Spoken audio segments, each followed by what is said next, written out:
Jauh di dalam belantara Amazon Brasil yang belum terjamah, ada sebuah komunitas kecil yang jumlahnya hanya sekitar 400 orang. Mereka adalah suku Pirah, dan cara hidup mereka benar-benar menantang semua yang kita tahu tentang apa artinya menjadi manusia. Bayangkan sebuah masyarakat yang secara kognitif sangat berbeda dari kita. Mereka tidak mengenal angka. Mereka tidak punya konsep waktu masa lalu atau masa depan. Mereka adalah anomali linguistik dan budaya paling ekstrem di planet ini. Kisah ini membawa kita pada seorang antropolog linguistik bernama Daniel Everett. Awalnya, ia datang sebagai seorang misionaris dengan tujuan menyebarkan ajaran agamanya. Dia menghabiskan bertahun hidup bersama suku ini. Dan apa yang ia temukan tidak hanya mengubah keyakinan agamanya, tapi juga membalikkan pemahamannya tentang struktur dasar pikiran manusia. Penemuan Everett begitu kontroversial. Sampai-sampai ia dianggap sebagai pengkhianat oleh beberapa rekannya sendiri. Tapi apa sebenarnya yang ia temukan? Hal pertama yang membuat kita tercengang adalah bahasa mereka. Suku Pirah adalah masyarakat anumerik. Ini artinya, mereka tidak punya kata untuk 1, 2, 3, atau bahkan 10. Bahasa mereka hanya punya istilah yang sangat relatif untuk jumlah. Satu kata yang berarti jumlah kecil atau sedikit. Dan kata lain yang berarti jumlah yang lebih besar atau banyak. Itu saja, para peneliti tentu saja penasaran dan mencoba menguji hal ini. Mereka melakukan sebuah eksperimen sederhana. Beberapa baterai diletakkan di depan anggota suku Pirah.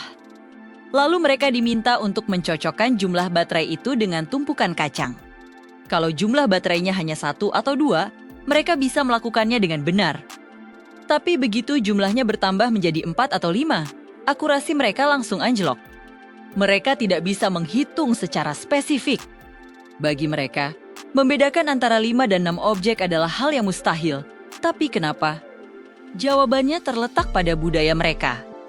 Sebagai masyarakat Peramu, mengetahui apakah mereka punya banyak makanan atau sedikit makanan sudah lebih dari cukup untuk bertahan hidup. Mereka tidak butuh presisi angka.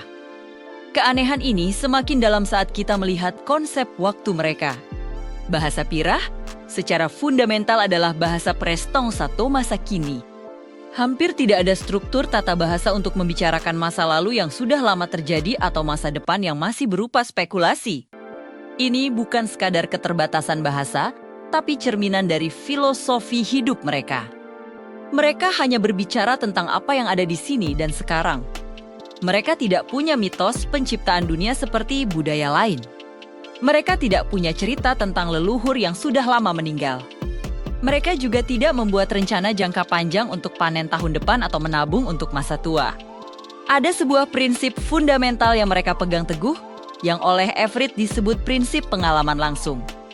Jika seorang penutur tidak menyaksikan langsung sebuah peristiwa, atau tidak bertemu langsung dengan orang yang mengalami peristiwa itu, maka peristiwa tersebut tidak layak untuk dibicarakan. Hal ini menjadi penghalang terbesar bagi Everett saat ia mencoba mengajarkan konsep tentang Yesus. Suku Pirah mengajukan pertanyaan yang sangat logis, apakah kamu pernah melihat orang ini? Ketika Everett terpaksa menjawab tidak, mereka langsung berkata, kalau kamu tidak melihatnya, kenapa kami harus percaya dan membicarakannya? Prinsip inilah yang mendefinisikan seluruh budaya mereka, membuat mereka sangat skeptis terhadap informasi yang tidak bisa diverifikasi secara langsung. Prinsip pengalaman langsung ini juga meluas ke keunikan linguistik mereka yang lain. Bahasa Pirah adalah bahasa tonal, yang berarti nada bicara bisa mengubah arti kata. Keunikan ini memungkinkan mereka untuk berkomunikasi hanya dengan siulan saat berburu, sehingga tidak mengganggu hewan buruan. Lebih jauh lagi, bahasa Pirah dianggap sebagai salah satu bahasa paling sederhana di dunia karena tidak memiliki struktur yang disebut rekursi. Rekursi adalah kemampuan untuk menumpuk kalimat di dalam kalimat, seperti saya tahu bahwa kamu tahu bahwa dia berbohong. Ketiadaan struktur berlapis ini sekali lagi mencerminkan fokus absolut mereka pada realitas yang ada di depan mata, tanpa kerumitan yang tidak perlu. Lalu, apa dampak dari semua ini pada kehidupan mereka sehari-hari? Menurut Everett, Pirah adalah masyarakat paling bahagia dan paling bebas dari kecemasan yang pernah ia temui. Mereka tidak khawatir tentang krisis ekonomi di masa depan, tidak punya penyesalan tentang masa lalu, dan tidak mengenal konsep hutang. Hidup mereka terikat pada siklus alam yang sederhana dan teratur. Mereka tidur saat lelah, makan saat lapar, dan selalu menemukan alasan untuk tertawa. Mereka adalah orang yang sangat tangguh. Ketika banjir besar datang dan menghancurkan desa mereka tidak panik atau meratap. Mereka hanya pindah ke tempat yang lebih tinggi. Dan ketika air surut, mereka membangun kembali gubuk mereka.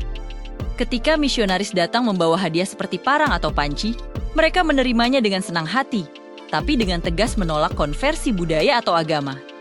Pemerintah Brasil pernah mencoba menawarkan pelajaran berhitung dan membaca, tapi mereka menolaknya. Bukan karena mereka tidak mampu, tapi karena mereka merasa cara hidup mereka sudah sempurna. Mereka menolak untuk menjadi seperti kita. Keberadaan suku Pirah memberikan pukulan telak pada teori linguistik universal yang digagas oleh ahli bahasa terkenal Noam Chomsky. Teori Chomsky menyatakan bahwa ada tata bahasa universal yang tertanam di dalam otak manusia secara genetik. Ini mencakup kemampuan bawaan untuk berbahasa, berhitung, dan menggunakan logika yang rumit. Jika teori ini benar, lantas mengapa suku Pirah, yang secara biologis sama seperti kita, secara aktif menolak konsep-konsep dasar seperti angka dan waktu? Keberadaan mereka seolah membuktikan bahwa budayalah yang membentuk struktur kognitif kita, bukan hanya genetik. Budaya merekalah yang menentukan buat atas apa yang bisa mereka pikirkan dan bicarakan. Pada akhirnya, suku Pirah adalah cermin bagi kita semua. Di dunia modern yang terobsesi dengan kecepatan, perencanaan masa depan yang penuh kecemasan, dan angka-angka yang tak ada habisnya mulai dari saldo bank, jumlah pengikut di media sosial, hingga target-target yang harus dicapai mereka menawarkan sebuah perspektif yang radikal. Mereka menunjukkan bahwa kebahagiaan sejati mungkin tidak ditemukan dalam akumulasi pengetahuan, harta, atau pencapaian. Mungkin kebahagiaan itu ditemukan dalam hidup yang sepenuhnya terikat pada saat ini. Mereka mengajarkan kita bahwa ada cara lain untuk menjadi manusia. Sebuah cara hidup yang mungkin lebih sederhana, lebih bebas, dan pada akhirnya lebih bahagia.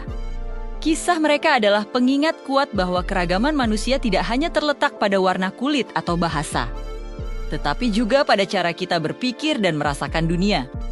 Mereka adalah bukti hidup bahwa tidak ada satu cara yang benar untuk menjalani hidup.